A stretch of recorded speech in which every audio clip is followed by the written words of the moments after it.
What's up, Magic players? It's Doyle, your host here on DoylePrimeMTG, where I bring you the latest and greatest in Magic content that I can, while still trying to have a life.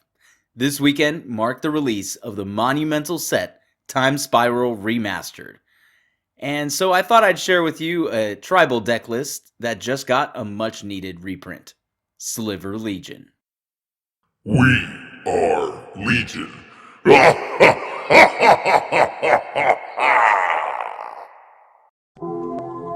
Forests, islands, mountains, plains, and swamps.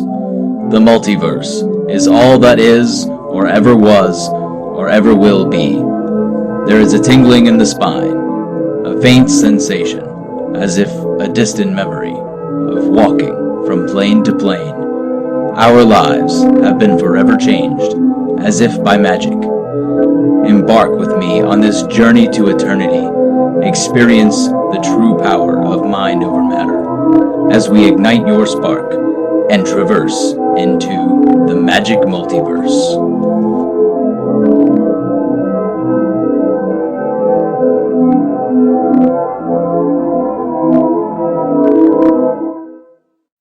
So I've been playing Magic for about a decade, and I've never built slivers before, but what better a time to start than when we get this sweet reprint of the powerhouse Sliver Legion.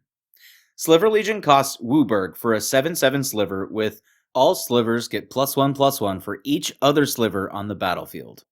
This is basically a one-sided coat of arms effect. Our slivers will be entering hot and large, giving us the task of optimizing the spread of abilities. So slivers aren't really budget, though there are some budget options in the maybe board. Let's check out how we will be ramping in this 5-color rainbow of a deck. So, of course, we have to include Soul Ring, Arcane Signet, and Felwar Stone. Since we're running 5 colors, these will always be useful to us. Next up, we have some sorcery ramp, with Rampant Growth, Farseek, 3 Visits, Nature's Lore, and Into the North. Each of these will tutor up a land to the battlefield tapped.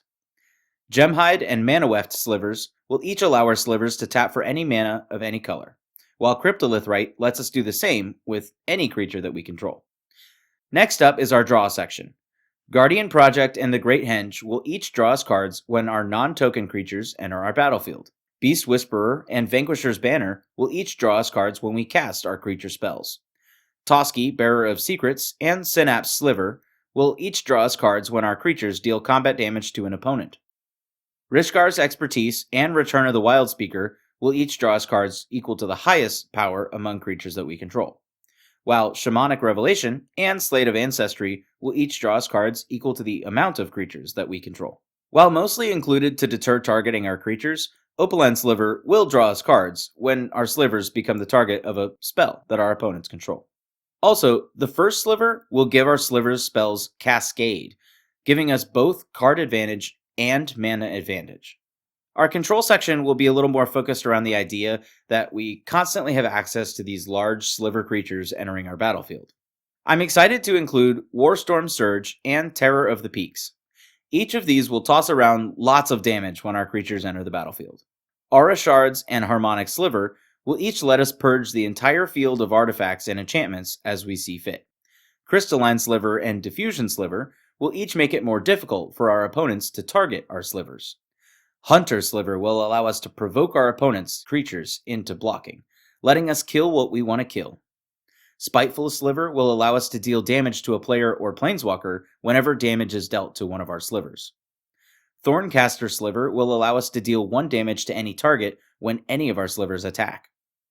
Mesmeric Sliver will allow us to control the top card of an opponent's library whenever our slivers enter the battlefield.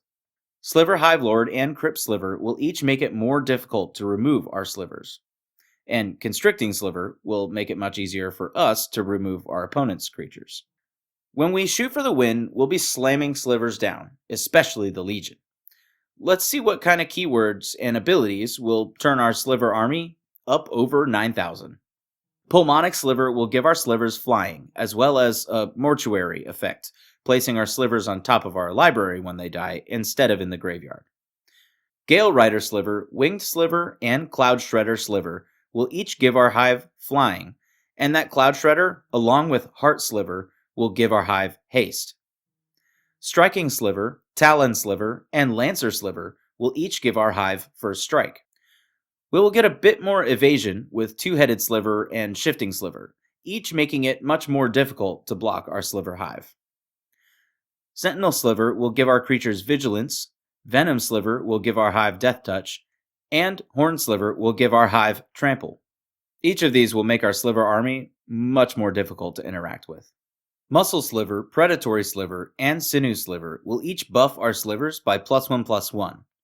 Siphon Sliver and Essence Sliver will each give our Slivers lifelink, making it much more difficult to kill us and the hive. Bone Splitter and Cleaving Sliver will each give our Slivers +2/+0, while Bone Scythe Sliver will give our hive double strike.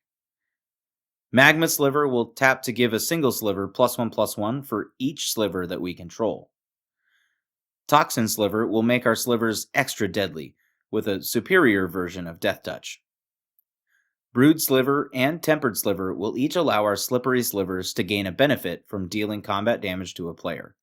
Brood Sliver will allow us to generate Sliver Offspring, while Tempered Sliver will give a +1/+1 counters to those able to get through. And last but not least, Virulent Sliver will give our Slivers Poisonous, giving a poison counter to a player whenever that Sliver deals combat damage to that player. Finally, our lands are simple. You can include any lands that you see fit, but my 5-color suite consists of Command Tower, Exotic Orchard, Forbidden Orchard, and Sliver Hive. Each of the triomes, Indatha, Ketria, Raugrin, Savai, and Zagoth.